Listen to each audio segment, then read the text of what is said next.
Welcome to Brainstoryum. I'm Anna Tizard, award-winning dreampunk and deeply weird fantasy author. And yes, that's me and my fiction that's deeply weird. Explore and imagine with me the most unexpected story ideas using the surrealist word game of Exquisite Corpse. Find out more and join in at annatizard.com. This is a storytelling challenge unlike anything you've tried before.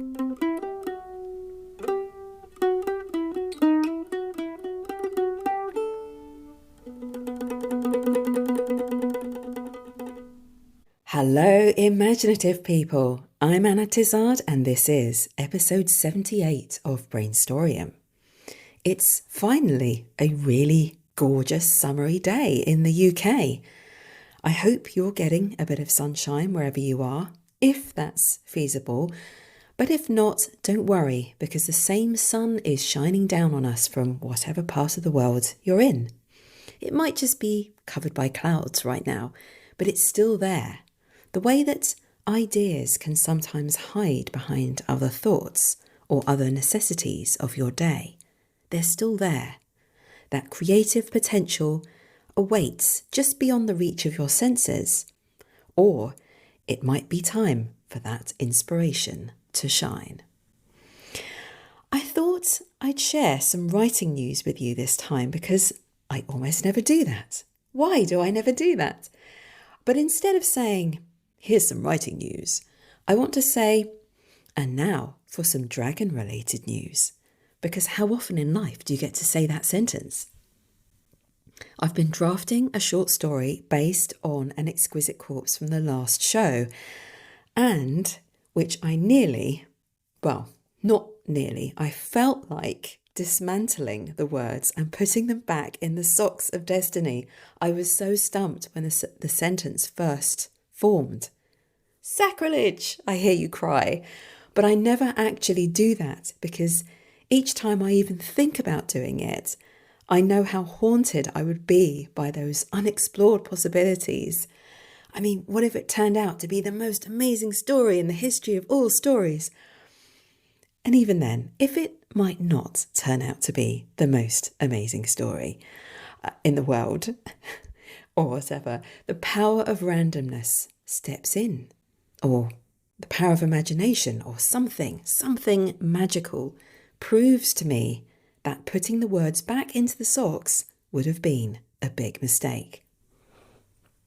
The Exquisite Corpse in question was the duplicate pet dragon struck a bargain with the porcelain dinosaur, which, being kind of inexplicable, it still hurts my brain just to reread that sentence, hence my temptation to just give up.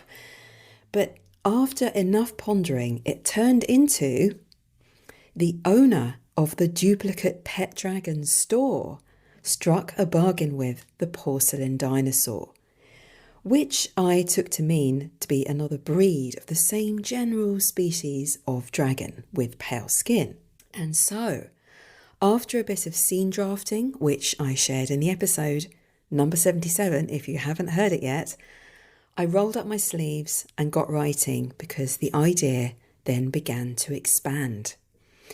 Set in a world only slightly different to ours, Tam, a long-time owner of a pet store, which sells genetically modified dragons, perfectly legal and above board, they're all the rage these days, meets the mysterious Bill, who likes to keep to the shadows, likes to keep the lighting low in his shop, which is really Tam's shop. It's a duplicate or a second shop in the beginning of a chain for her, a new business venture. But Bill reveals himself to be part dragon, the result of some terrible, cruel experimentation. And his sister, who is a full-blown dragon, except for her flightless wings, is still trapped in the lab where they were both made, which is connected to a rather secretive breeding centre in a pine forest near the mountains, where nobody dares to go. Where a few dragons still roam wild until they're captured for their genetic material. So far, the clandestine organisation has evaded the authorities, and Bill himself, being a kind of mutant, is a wanted man or beast. He strikes a bargain with Tam, as the Exquisite Corpse suggests, to go with him to rescue his sister and to film what's going on there, to provide vital evidence and footage of what's going on. I admit I've been inching forward with this one. I manage a little time before work each day, but my long COVID is still dragging on after all this time. Waning, but still dragging on, and mornings are not my best time. It is like writing through the dregs of flu at sometimes. I just want to say, no matter what your situation, how you feel, how little time you have, there is hope. You can pretty much always find a way to sneak in some writing time and work and play your way to your writing goals. If I can do it, so can you. And it just goes to show, with these ultra ridiculous Exquisite Corpse results, when they are really hard, when they seem impossible, they just need the pause button and maybe a little meditation, a bit of pacing. I don't know, ideas often come to me when I'm cleaning my teeth. I've heard people get ideas when they're in the shower, but for me, it's when I'm cleaning my teeth. But I must keep going. I must face the challenge.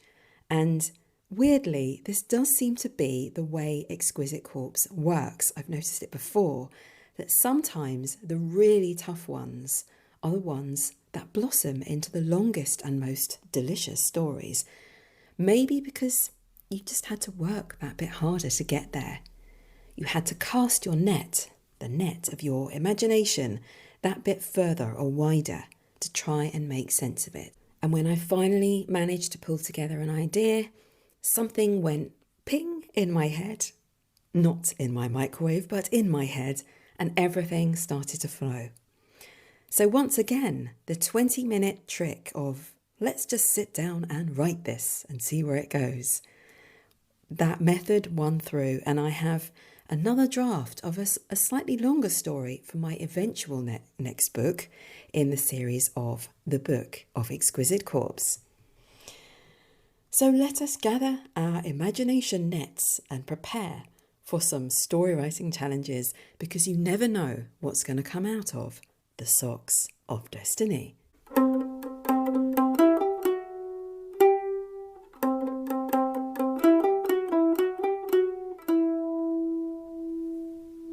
But first, I received some ideas from my talented listeners on a word combination that came up in the last show, a different word combination that did not involve dragons. The unholy camera. Nick Vrakar said, "A date at the carnival was a fun idea, far outside Claire's usual. She saw the photo booth, the Halford camera that captured the true self, and Bethany was willing.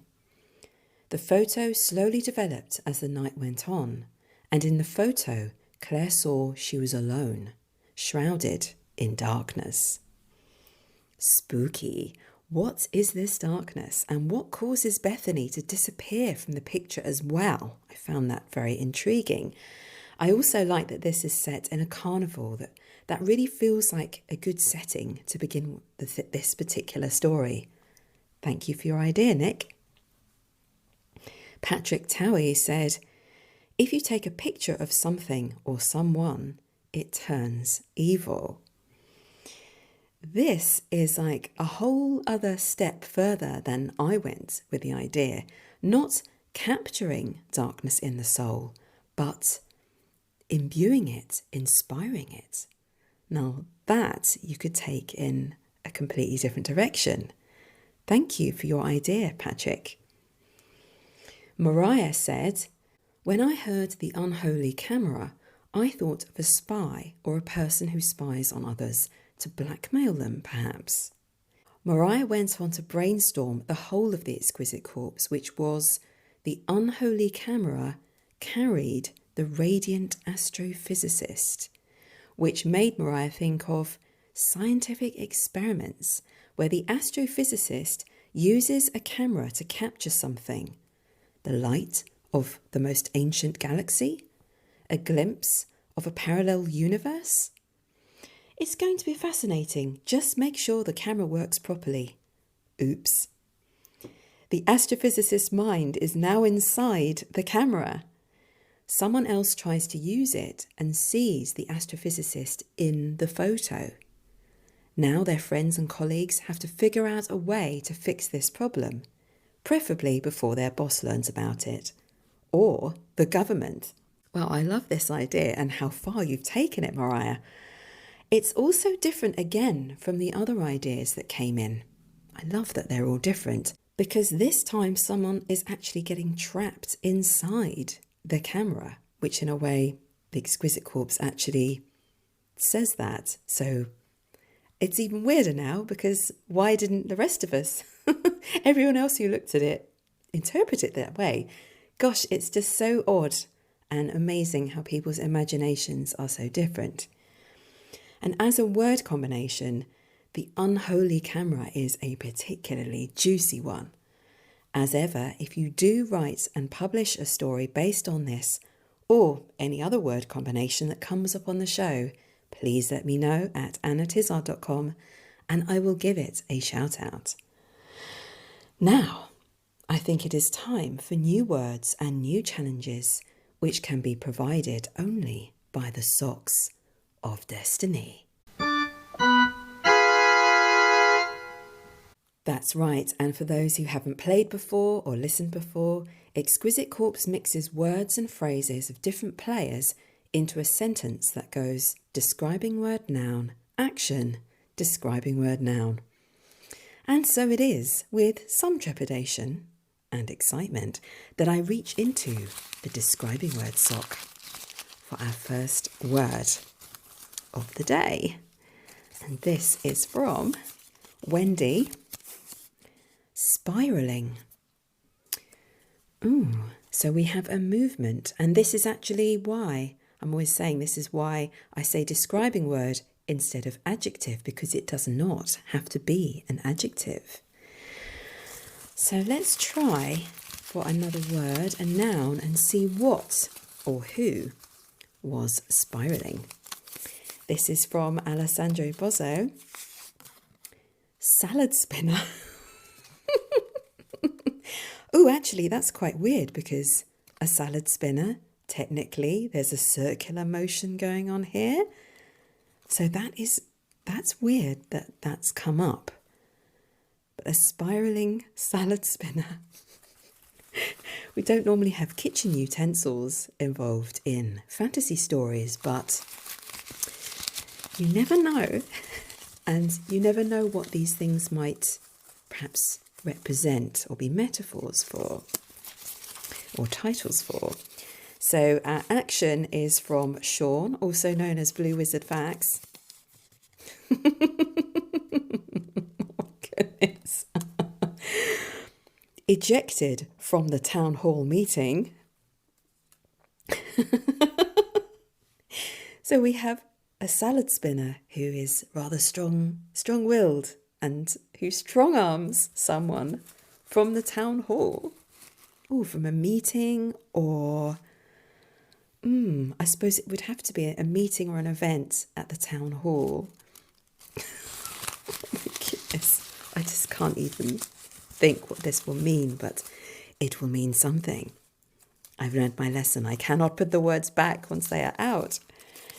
Next word is also from Sean at Blue Wizard Facts. Plush.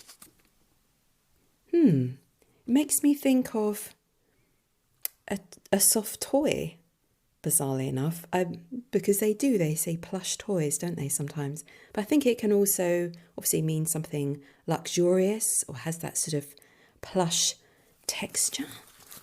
This is just getting weird and weirder and weirder. Final word. Let this be a good one. Let this be the answer to the Exquisite Corpse. It's all up to you, Paul Thomas. Poltergeist. Ooh, a soft toy poltergeist. Oh my word. Okay, so I'm going to read the entire Exquisite Corpse out. It is the spiralling salad spinner, ejected from the town hall, the plush poltergeist. Okay, so this is undeniably strange, but we're going to make some sense of this and pull a story out of it. So I think I'm just going to jump straight in to the word or phrase that's really bothering me and see if we can come up with an alternative to a literal interpretation.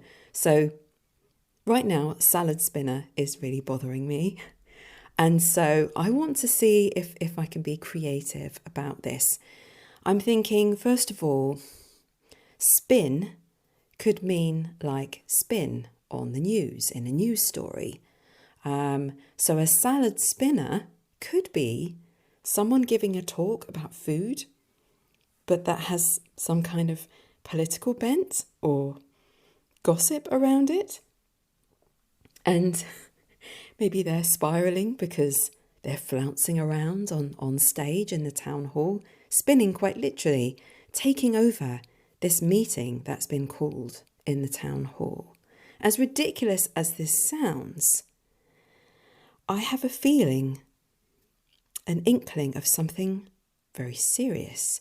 And since I'm weird creature story hunting right now, I'm looking for tension and suspicion and suspense around some kind of creature. Is the plush poltergeist it? Because the spiralling salad spinner ejected from the town hall the plush poltergeist. Even though that sounds like a soft toy, maybe it is a soft toy, but it represents something important and dangerous at this meeting. From behind the stage curtain, the audience was a seething sea of heads with startled eyes, almost goldfish-like, as they drank in the mayor's words, even as those ridiculous medals he wore around his neck clunked against the podium. Apparently, everything was fine. People should keep calm and continue with their daily lives as normal. The problem was this incessant gossip, the mayor added, now raising a hand as if gossip was a thing that floated in the air around him and he wanted to grasp it and shake it by the neck like a plucked turkey ready for the oven. His face was even lit up, celebratory. Amber tightened her grip around the turnip in her hand. It was so easy, too easy, for the mayor to just brush away the rumours, the eyewitness accounts about this thing that haunted them all. The mayor clenched his fist. We shall not be led by baseless suspicion, by people who clearly don't have enough to occupy their time than to make these soft toys out of this phantasm of their imaginations to try and spread the word of what they say is undeniable truth. Pah! He produced a plush toy of a strange, twisted-looking man whose legs disappeared into a grey pinched point at the bottom, designed to look like smoke. Amber stepped aside from the curtain and glared at the opposite side of the stage. The time was now, and only a look was needed to set her gang into action. The small mob, Trudy Knuckles, appropriately named, Mike and Teaser all leapt from their hiding positions on the other side of the stage and grabbed the mayor, who spluttered, "What is this? Get off me at once! Security?" But security were detained elsewhere, thanks to a distraction orchestrated by the rest of the group. Her team. Amber hugged herself, allowed herself a beam of pride and satisfaction at these wonderful, ever-loyal friends who worked so brilliantly together. Then she strode into the stage light, and her serious face was back on, as fixed and immobile as a mask. But anyone watching her right then could be in no doubt about the stony expression in her eyes as she swept her stare over the audience, aghast, muttering, half standing at the indignity. "The violence!" someone shrieked. Amber spread her arms in a gentle gesture and said, "There will be no violence. We just have something to say." "We?" piped up a middle-aged man, fully standing in front of his seat. "Concerned citizens," Amber pronounced succinctly. It didn't matter, it shouldn't matter what the purpose of her team was, except just that. "We're just like you, except we have seen the truth. We simply need a chance to explain. Over and again we've been denied this, silenced by the police, the council, the mayor himself." She flapped a hand to the muffled cursing still going on at the side of the stage. "Even the newspapers, despite the fact that I used to be a journalist. Everyone has turned their back on the truth, sometimes on what they've seen with their own eyes. These stories about the poltergeist are not to be brushed off, scoffed at. It's real. He's real. You've all heard the story of the woman who, perfectly sane, ran through the window of her flat and fell to her death, laughing all the way. And the pet dogs who leave their homes at night to gather in packs, run through the woods and howl at the moon, then break into houses to attack people. This is all the work of one ghost. He's found a way to spread himself thin and haunt all of us, potentially." Gasps and whispers rose from the audience. Had she convinced them? If so, how many? She glanced down at the offending soft toy, a plush poltergeist stitched by an idiot, someone who clearly thought this whole thing was a joke. She kicked it aside so everyone could see. That was nothing to do with her group. "And you want to know how he's getting in?" She raised the turnip. "Through our food." Okay, I'm going to stop there. That's getting quite wacky. Could I really continue with that precise idea? Because that's a tough sell to this audience, and probably to a reading audience of this story as well, or a listening audience. Is Amber actually advocating that people switch to a more natural diet? Or that the ghost is haunting people's vegetable patches and allotments, if this might be a more rural town? So they should only eat bought food, processed food, to stay safe? I think what's happened is, I'm thinking there was an episode not that long ago, part of this Weird Creatures theme series of shows, where there was a beetroot coming to life in an allotment, but it ended up being that the monster or the monstrous presence was something that was coming up through the earth and affecting nature. So is it that weird? Is it that weird? You can always use nature. There's plenty of weird stuff that goes on in nature that you can wield for a story. So I guess now I sort of understand how the spiralling salad spinner ejected from the town hall the plush poltergeist. Although, how is she spiralling? Maybe I can take that word and decide that it all spirals out of control from there. What happens if the poltergeist then makes an appearance? Chaos ensues. Maybe chaos would be a good writing exercise. Time for another exquisite corpse, I think. So our first word is from Mariah. Disturbing. Someone or something which is disturbing. Let's see who that is. This is from Alessandro Bozzo. Painter. Is this an artist of disturbing paintings? Or someone whose method or approach to art is disturbing, like painting with blood or something? Or is it a painter who herself is disturbing in some way in her personality or her manner? Let's try for an action. This is from Anonymous. Climbed.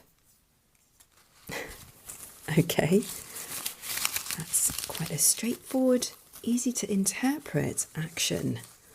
I think I'll have to go with that, literally. Next word is from Paul Thomas. Erudite. Ooh, so a learned person. We have some arty or intelligent people, creative people here perhaps. Final word is from Mariah. Coward. An erudite coward. So the entire Exquisite Corpse is the disturbing painter climbed the erudite coward. Ooh. I mean, just going back to disturbing, it has just occurred to me that that can also mean interrupting someone. So you might disturb someone from reading a book or concentrating on their work or meditating or whatever. But the erudite coward. This sounds to me like the title of a weird painting. A portrait. Maybe this artist finds ways to be rude about people, I'm thinking government officials or people in high society. Because who else is going to get their portrait painted? Like, that's quite unusual. So the erudite coward might be her artistic rendition of a celebrity who seems to be highly intelligent, yet cowers from making a stand about something they say matters to them. So they're brainy but not brave. But looking at the complete Exquisite Corpse, if the disturbing painter climbed the erudite coward, I'm guessing that the erudite coward is in fact a sculpture, not a painting. And maybe it's not her piece of art then, if she is a painter, not a sculptor. How might she be disturbing with this? Well, actually, climbing someone else's sculpture is a bit of a disturbing thing to do. If you were in a museum and you saw someone do that, you'd freeze, then start looking around for security. What's she doing up there? She has a squeeze tube of paint with her, and she's spreading the red stuff all over the statue's face, daubing his cheeks with it. Why do I feel like there's a connection with the previous Exquisite Corpse? Could it even be that this is the distraction that Amber's gang has set in motion to pull attention away from the meeting in the town hall? If she knows that the security team hired for the mayor's speech might be called upon if the sculpture is of the mayor, it's then seen to be connected. Or maybe this painter has been possessed by the very poltergeist that Amber's warning the town about. She's using not paint, but her own blood to daub the fired clay cheeks of the mayor's own sculpture and to write in the same red smears over his copious chest, erudite coward. Is it a message direct from the poltergeist? He's finally speaking through one of his victims, and the first thing he says is to offend the town mayor.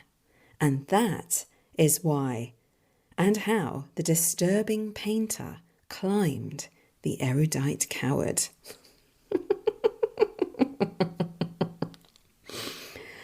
I mean, one thing you could do is, and I feel tempted to do now, I feel like I'm getting into this sort of story world. One thing you could do is try and imagine all the different events that could go on in a town or a city where a poltergeist is on a mission to create mayhem. Think Ghostbusters, then think beyond Ghostbusters. Why not? Time for another Exquisite Corpse. Okay. Oh, I haven't had any green tea yet. It's probably overbrewed. I'll pour it once I've pulled this Exquisite Corpse. Time for a tea break, I think.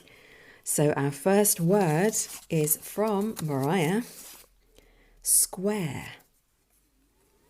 I mean, square can also mean someone who's very straight-laced and boring, perhaps. We shall see what comes next. This is from Sean, also known as Blue Wizard Facts. Chairman.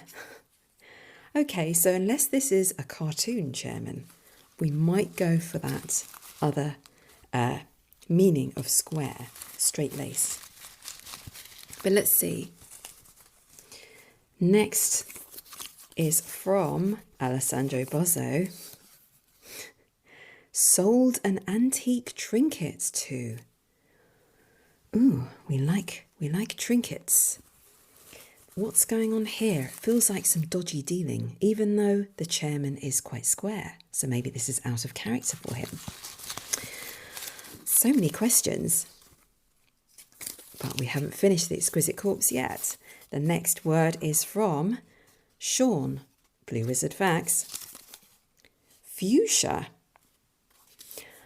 So that is a flower, but when you have it as a describing word, it is, of course, a sort of red, purpley red colour, just like the flower.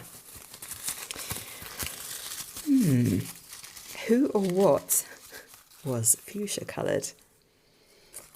Final word is from Paul Thomas. Oh, God's sake. Jackal. Okay. I'm going to read it out and then I'm going to have a tea break and you're going to enjoy it too, okay? So, the square chairman sold an antique trinket to the fuchsia jackal. I'm so confused, but I will be less confused, and so will you, once I've had some green tea, because that is the power of green tea, right? Give that a stir.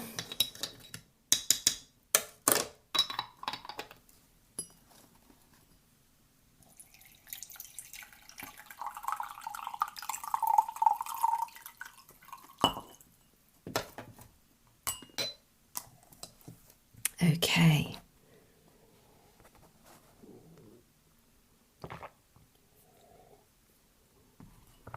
All right, now it will all come clear. Magically clear.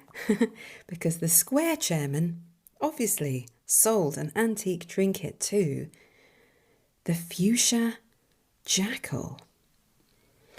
Do you know that would be a great name for an interior design outfit?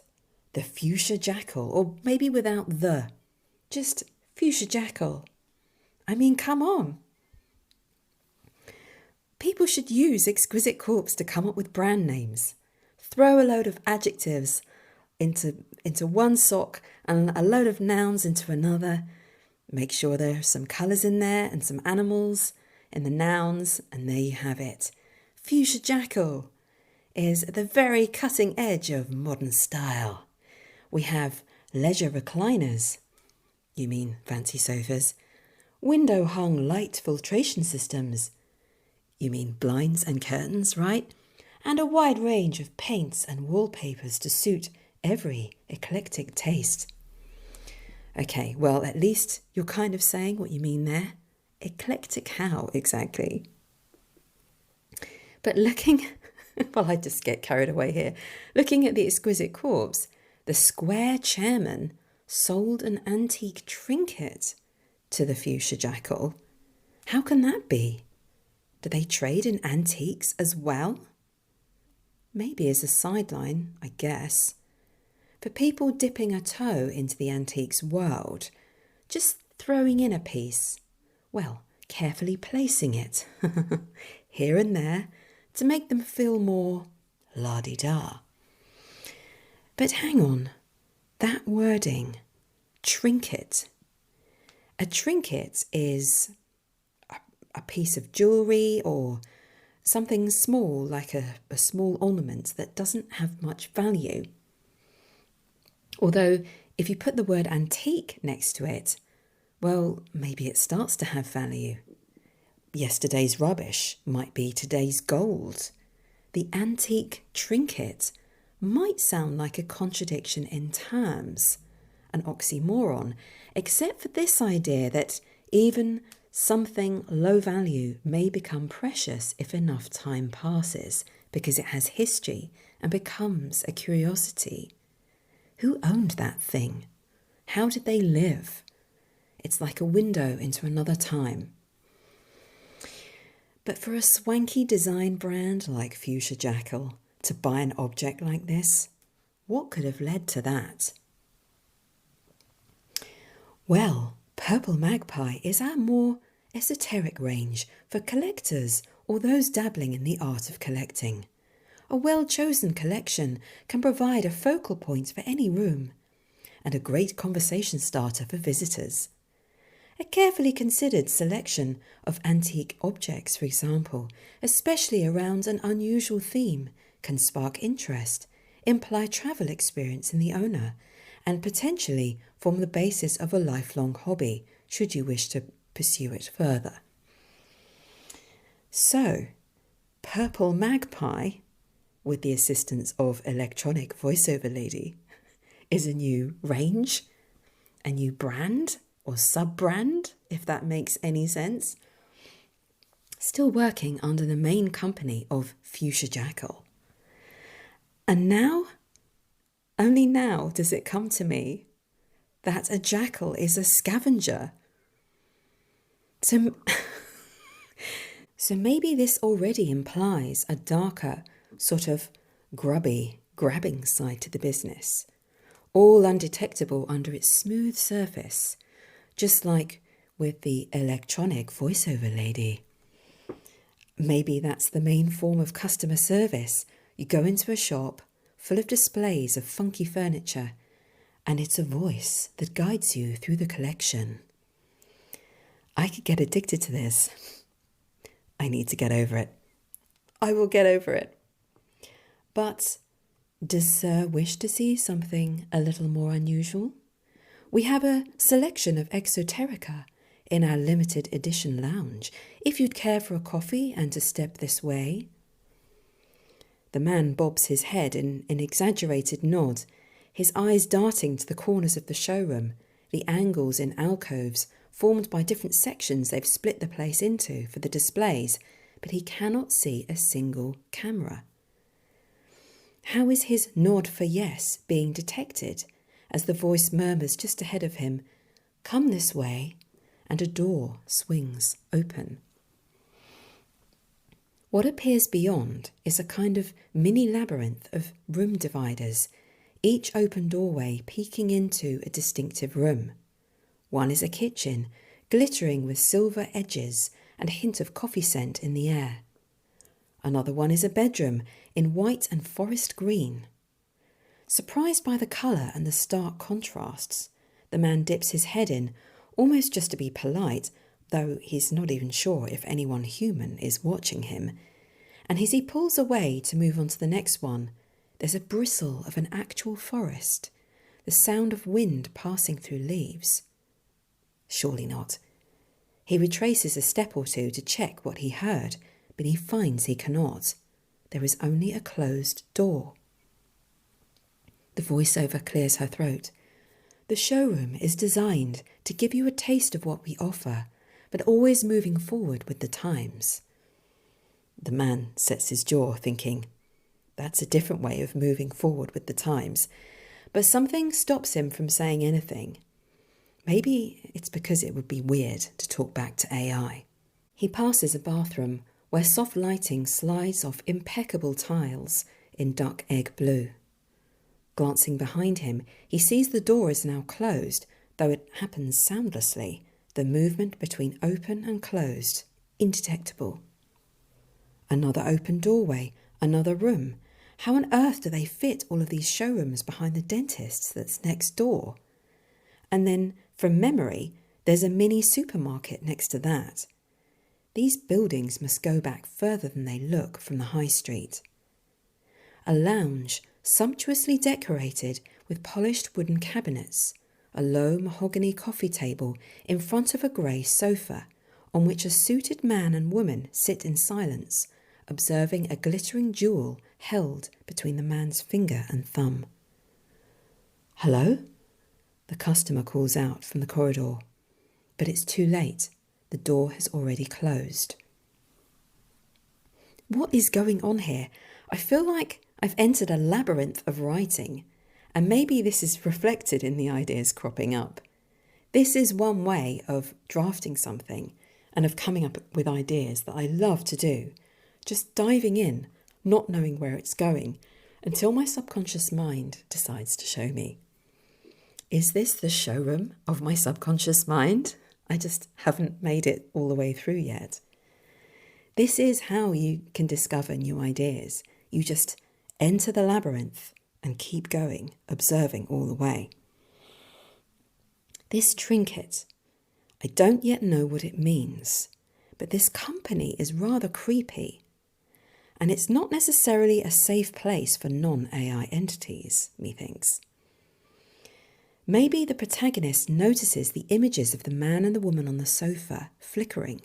So they're holograms, just images of people who are in fact elsewhere. And with this labyrinthine showroom, all these doors that are open and then close, maybe this company has something to do with the alterations to time and space. Is that anything to do with these mysterious antique trinkets and their powers? Does it help them orb between places or open up doors, close doors? And could there be something monstrous here? I have to ask. Well, after all that, what can I tempt you with to brainstorm your own story ideas? Considering all the strangeness we've had today, how about the plush poltergeist? I feel like it all began there. That's a pretty weird word combination.